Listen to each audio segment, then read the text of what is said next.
Why I think competitions are stupid. Strong statement, but here's the thing.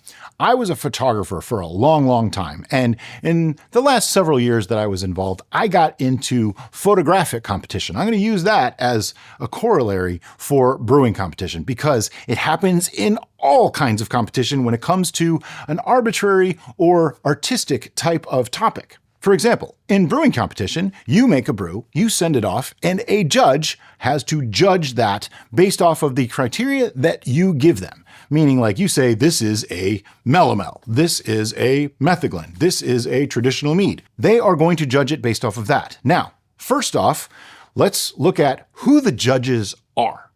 They are people. They are brewers just like everyone else. You hope that they're unbiased. You hope that they don't have a particular dislike for the thing that you sent them and that they are open-minded enough to be able to judge it fairly.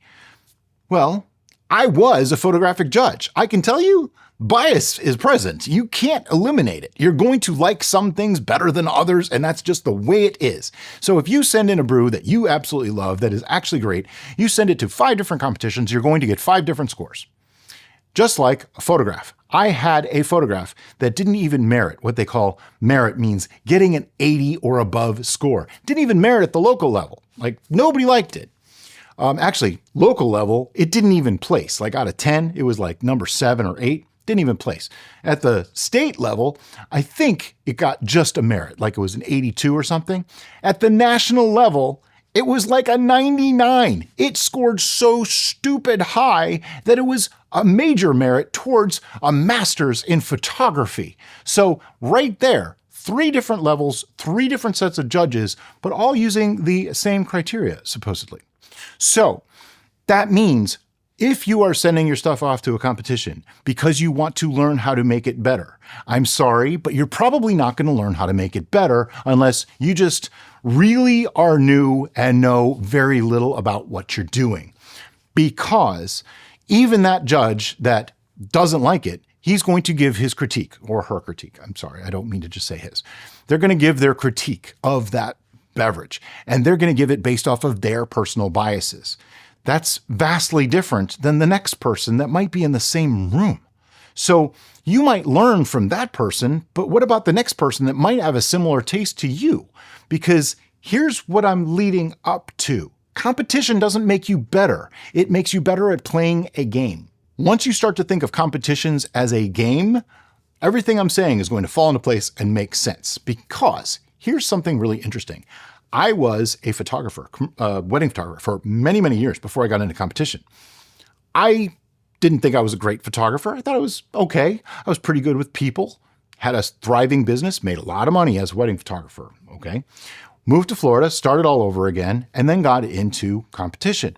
Well, I started entering competition as doing prints that I liked. Things that I thought was good, that I thought my clients would really appreciate, and they didn't do very well. Then I started listening to some of the feedback I was getting from the judges, and I started making things that appealed to what most judges were looking for. Is any of this sounding familiar with mead competition and wine competition and beer competition? You are trying to appease a judge. You are not really making the best product that you think you know how. You are making something that you think will score well. That's the main difference. That's what makes it a game. But over time, I learned what works for judges. I learned how to wow a judge and get a really high score. And you know what? I did really, really well in print competition, like insanely well. I was photographer of the year 3 times in a row for my area, 2 times in a row for another area close to us. I was top 10 in the state a couple years in a row, and I was even in the top couple hundred photographers in the world, according to the PPA. All that for print competition, for gaming the system and learning what judges want to see. And you know what? When I started showing my clients some of those kind of pictures, they didn't like them. They didn't want them. That is not what they wanted. So tell me how, if that's what a judge thinks is best, but a client, the people that we're actually trying to get better to show our work to, don't like it, well, doesn't that kind of defeat the purpose? Now, here's what I'm getting at. I know it's not an exact corollary, but it does still fit. If you please this judge, does that mean that you're going to like the brew you made? Does that mean that your friends and family are going to like the brew you made? Maybe, but not necessarily. but you learned how to make that judge happy, or you learned how to make this set of judges happy.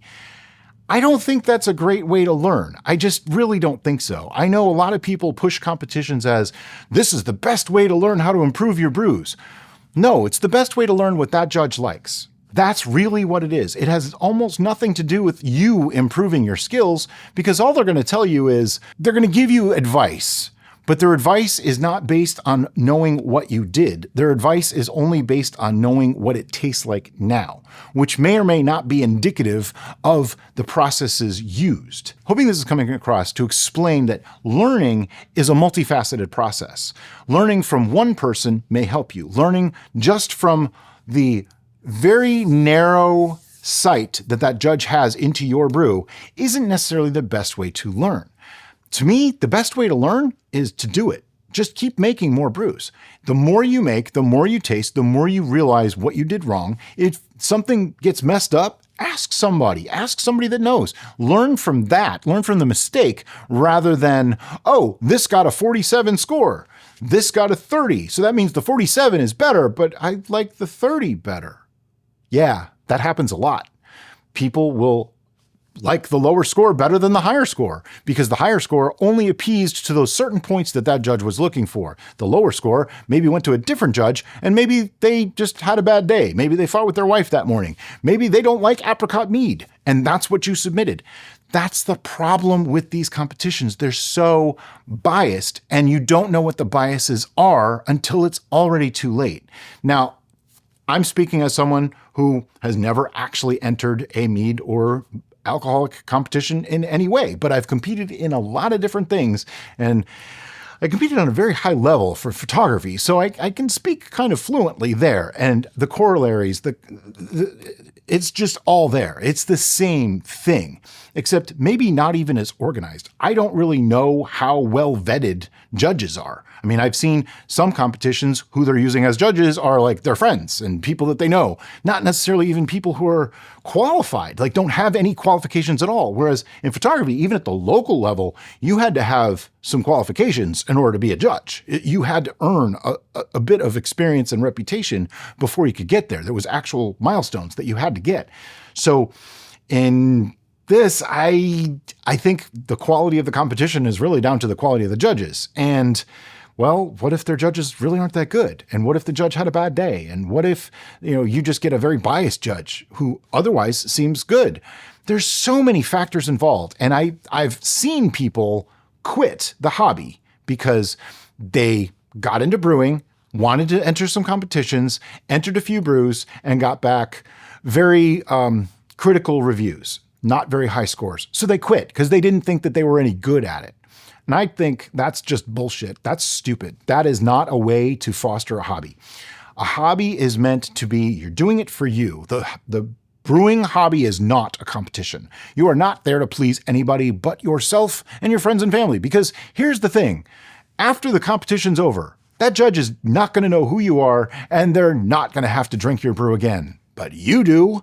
So why would you make something that some guy sitting alone in a room after tasting 50 other brews said he doesn't like yours? Why would you care what he has to say if you like it? Just doesn't make sense to me. As always, guys, thanks so much for watching, and have a great day.